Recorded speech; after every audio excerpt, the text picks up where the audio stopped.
Rail ছিল কি পুকুর চুরি করতো, পিএসসি এখন সাগর চুরি করছে। এর পিছনে আরো অনেক বড় হাত রয়েছে, যারা ধরাছোঁয়ার বাইরে রয়েছে। রেলের যে উপপ্রকৌশলী আছে, পরীক্ষা প্রশ্ন যে ফাঁস হয়েছে, এটা নিয়ে সারা দেশে ব্যাপক আলোচনা ছড়িয়ে পড়েছে এবং আলোচনা সমালোচনা দুটোই আছে। তো আসলে আপনারা জানেন যে পিএসসি, আমরা বিশেষ করে বাংলাদেশ রেল প্রশাসনের পক্ষ থেকে আমরা 2020 সাল থেকে রেলকে বলে আসছি যে পিএসসি হচ্ছে একটি লাইসেন্সধারী নিয়োগ বাণিজ্যকারী প্রতিষ্ঠান। এই বিষয়টি রেল গুরুত্ব না দিয়ে একের পর এক বিভিন্ন নিয়োগগুলো পিএসসির মাধ্যমে প্রশ্নপত্র প্রণয়ন এবং পরীক্ষাগুলো নিয়ে আসছিল। কিন্তু আমাদের বক্তব্য ছিল যে আসলে আপনারা জানেন যে পিএসসি, যে আমি বারবার বলছি পিএসসি যে ফেরেশতা, এটা বলা যাবে না, কারণ তারা তো মানুষ। প্রতিটা মানুষের মধ্যে অনিয়ম এবং নিয়মের মধ্যে থাকে তারা। এবং সাম্প্রতিক যে ঘটনাটা আপনারা জানেন, 10ম গ্রেডের 516টি উপপ্রকৌশলী পদে নিয়োগ পরীক্ষা যেটা অনুষ্ঠিত হয়েছে, এই পরীক্ষার আগে থেকে আমরা বলে আসছিলাম যে এই পরীক্ষাটি যে হচ্ছে পিএসসি তাদের কিছু প্রতিনিধি আছে, সারা বাংলাদেশে তাদের কিছু প্রতিনিধি থাকে। একটি সার্কুলার যখন হয় মাত্র যাদের প্রতিনিধির বাংলাদেশে যারা ছড়িয়ে ছিটে আছে, এরা তাদের সিন্ডিকেট দ্বারা ক্যান্ডিডেট সংগ্রহ করে তাদেরকে পরীক্ষার আগের দিন, কাউকে 2 দিন আগে, কাউকে 3 দিন আগে ঢাকা শহরে নিয়ে এসে বিভিন্ন আবাসিক হলে, বিভিন্ন বাড়িতে তারা রাইখা কী করে সেই প্রশ্নপত্রগুলো পড়ানোর মধ্যে দিয়ে তারা সে হলে নিয়ে যায় এবং তারা পরীক্ষা দেয়। এইভাবেই তারা প্রশ্নপত্র ফাঁসগুলো দীর্ঘদিন ধরে করে আসছে। কিন্তু আসলে যেহেতু একটি বিষয় সামনে চলে আসছে, যার কারণে মিডিয়ার বিষয়টি নিয়ে ব্যাপক হইচই পড়ে গেছে এবং আলোচনা চলছে।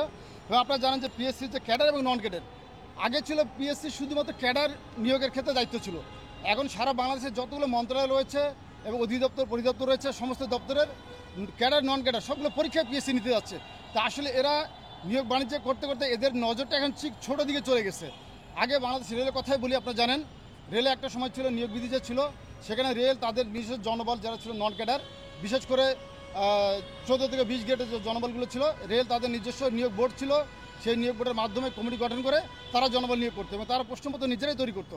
এবং রেলের ক্ষেত্রে কিন্তু আসলে এই ধরনের নজিরবিহীন প্রশ্নপত্র ফাঁসের কোনো ঘটনা আজ পর্যন্ত আমরা দেখিনি। তো সেই কারণে আমরা দাবি করেছিলাম যে আসলে রেল যখন নিয়োগ বিধি 2020 প্রণয়ন করে পিএসসিকে অন্তর্ভুক্ত করলো, তখনই আমরা বলেছিলাম যে রেল পুকুর চোরের কাছ থেকে সাগর চোরের হাতে নিয়োগের প্রক্রিয়াটি তুলে দিয়েছে। এবং আজকে আপনাদের মাধ্যমে, বিশেষ করে মিডিয়ার মাধ্যমে সারা দেশে যে ঘটনা ঘটেছে, প্রমাণ হয়ে গেছে যে রেল ছিল কি পুকুর চুরি করতো, পিএসসি এখন সাগর চুরি করছে। অর্থাৎ সেই নিয়োগ বাণিজ্যটা আগের চাইতে ব্যাপক প্রসারিত লাভ হয়েছে। এবং আগে যদি কেউ নিয়োগ বাণিজ্য করতো 1 টাকা, এখন তারা করছে 100 টাকা।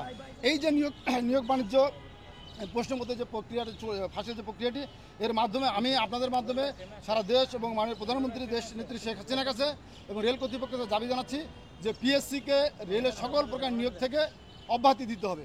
এবং পিএসসি শুধুমাত্র বিশেষ ক্যাডার ব্যতীত যত নন ক্যাডার এবং ক্যাডার নিয়োগ পদগুলো নিয়োগ করা হয়, এখানে যেন পিএসসি তাদের প্রতিনিধি না থাকে এবং প্রশ্নপত্রের প্রণয়নের ক্ষেত্রে স্ব মন্ত্রণালয়, পরিদপ্তর, অধিদপ্তর তারা নিজেরা দায়িত্ব পালন করবে।